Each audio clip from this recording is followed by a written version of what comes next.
Hello everyone and welcome back to Surgical Utopia. Today we are discussing frenectomy. We shall discuss in this video about what is frenum, the different and various types of frenal attachment, and the management of high frenal attachment. So first of all, discussing about what is frenum. Frenum may be lingual frenum, labial frenum, or buccal frenum. A frenum is an anatomic structure which is made up of fold of mucous membrane, and it contains connective tissue and sometimes muscle fibers. It is usually triangular in shape, and it attaches the lips and cheeks to the alar mucosa or the gingiva. So normally frenum does not impose any problem, but when it extends to the marginal gingiva, it may cause problems such as gingival recession. As you can appreciate over here, there is gingival recession. You can see in this picture also gingival recession in the central incisors. It causes anesthetic looks and opening of the gingival sulcus upon the pull of the gingiva, and there may be difficulty in proper brushing.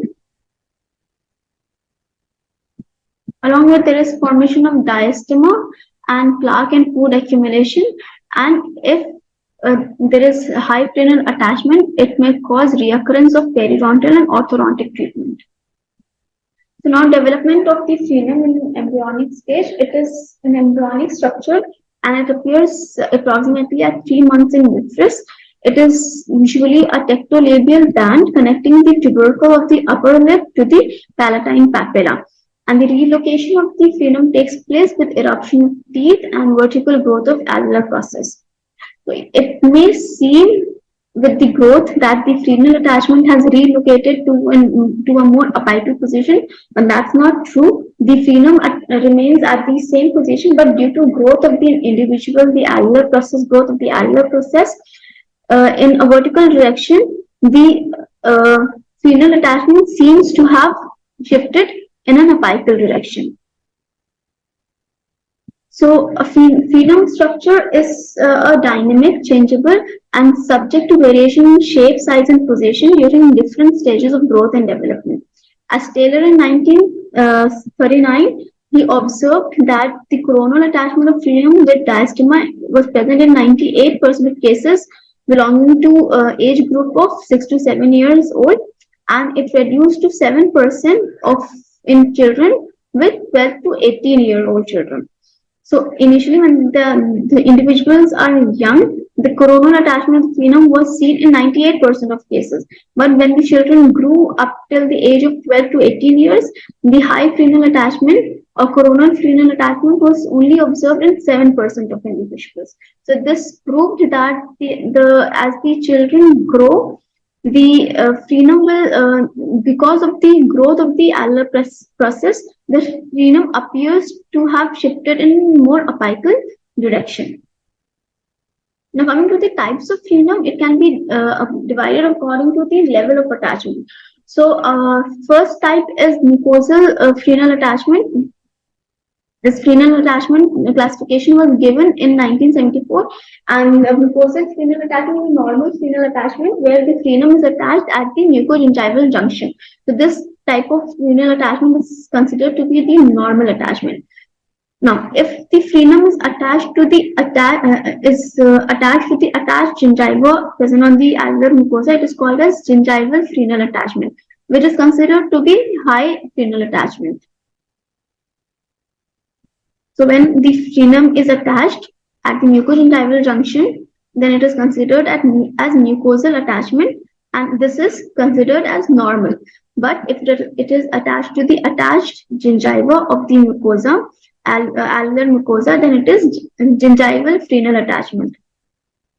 The third type is the papillary attachment. When the frenum is attached to the interdental papilla of the anterior teeth or the two teeth, then it is called as papillary attachment. So if the gingival attachment is more towards the margin of the alveolar process extending up till the interdental papilla, then it is called as papillary frenal attachment. Fourth variation is the papilla penetrating type of frenal attachment. In this, what happens that the frenum Frenum extends up till the interdental papilla and crosses the interdental papilla and attaches to the palatine mucosa. So this is papilla penetrating type of frenal attachment.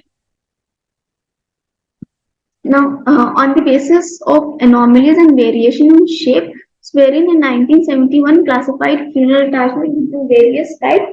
First one is simple frenal attachment. Here, the frenum is attached normally at the mucogingival junction. Then second type is the persistent tectolabial type. In this, the embryonic stage, the tectolabial band persists even after the birth.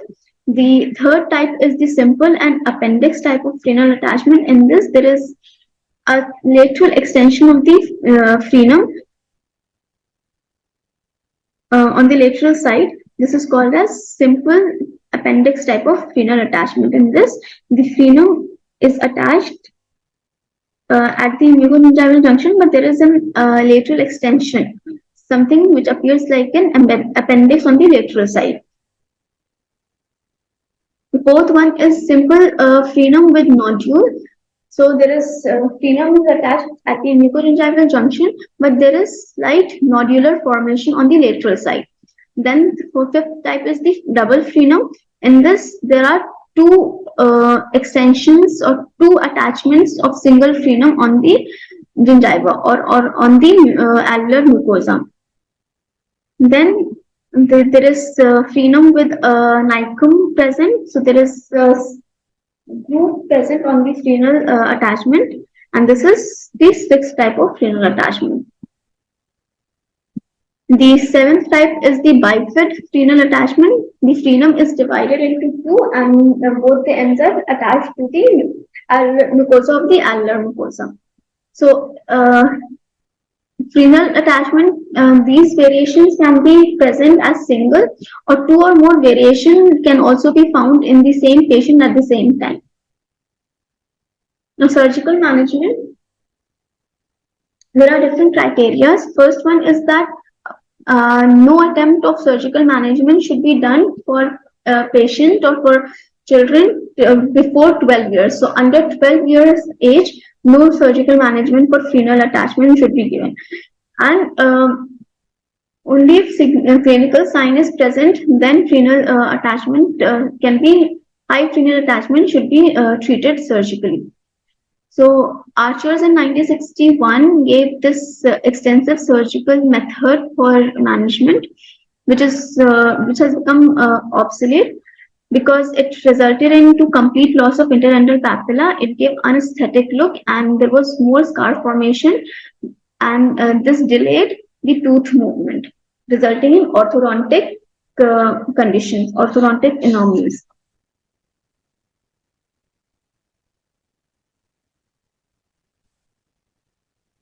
So available methods for management is simple frenectomy by releasing incision with or without free gingival grafts.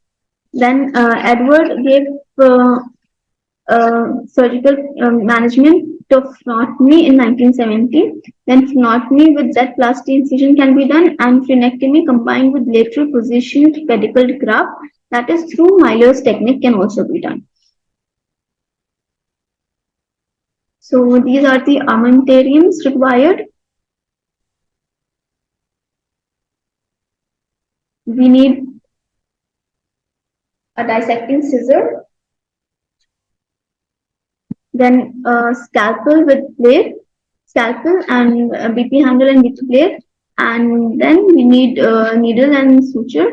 So we can use 3/0 silk suture or 4/0 silk suture, and 5/0 and 6/0 silk sutures can also be used.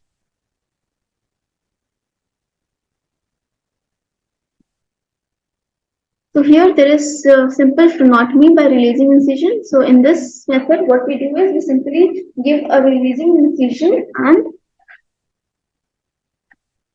leave the wound as it is and let it heal by secondary method. So this is simple frenectomy where a simple releasing incision is given on the high frenal attachment. Then frenectomy by modified releasing incision. Here A V-shaped releasing incision is given, as you can see over here, and the frenal attachment is detached from the underlying mucosa and the alveolar bone of the alveolar process, bone of the alveolar process. Then suture is placed and co-pack is given in order to prevent any contamination with infection or something like that. And this is the final picture after the removal of the co-pack.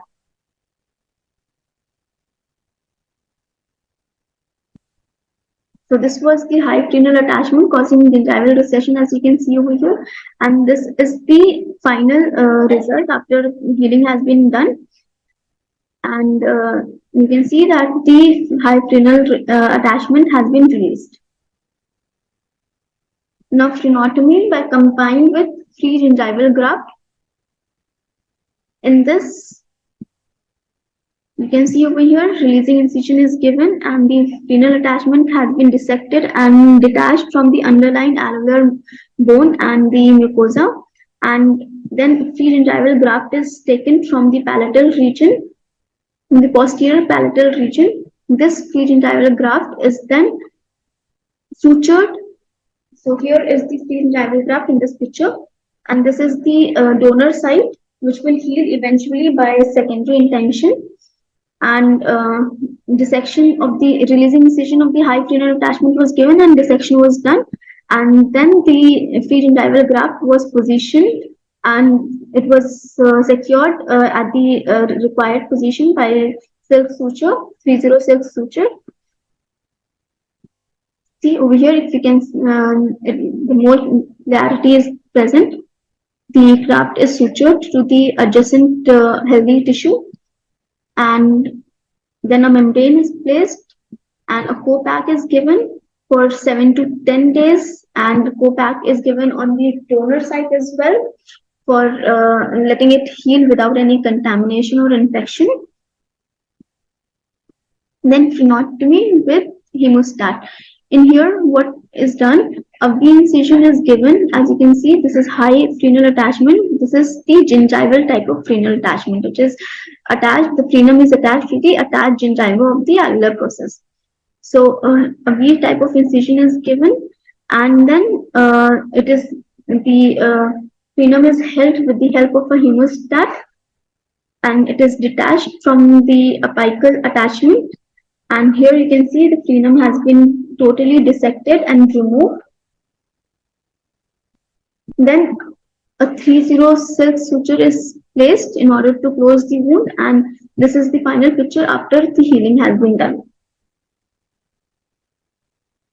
Now coming to frenectomy with Z-plasty incision. In this, a high frenum attachment that you can see over here, a releasing incision is given, and then two releasing incision at the angle to the first releasing incision is that is at 60 degree to 65 degrees to the first releasing incision. Two more incision is given in a Z fashion, and it is dissected from the underlying mucosa and bone. Now you can see there are two flaps present, and after the gingiva has been, the frenum has been removed, the flap are approximated with each other in a Z fashion and sutured with 30 or 40 silk suture, or even vitreous suture can be used. That is the resorbable suture. So this is the case presentation where frenectomy with Z-plasty incision has been done. As you can see over here,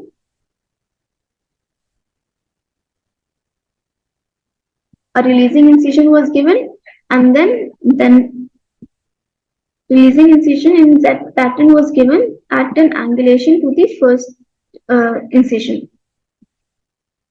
So here you can see the flap in Z fashion was released, and then it was sutured in order to give more aesthetic look or more aesthetic results after the healing has been accomplished.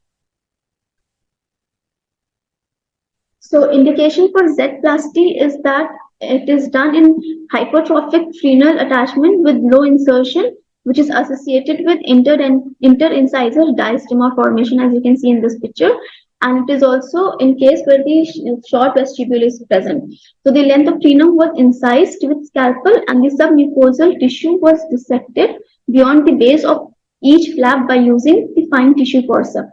And 1 centimeter long double rotation flap was obtained by giving the Z type of incision. The resultant flaps were mobilized and transported through 90-degree close to vertical incision. Over here, the Z incision was mobilized and transposed through 90 degrees to the vertical incision that was given. And then 50 silk or 50 vicryl suture, or maybe 30 silk or vicryl suture can be placed and sutured.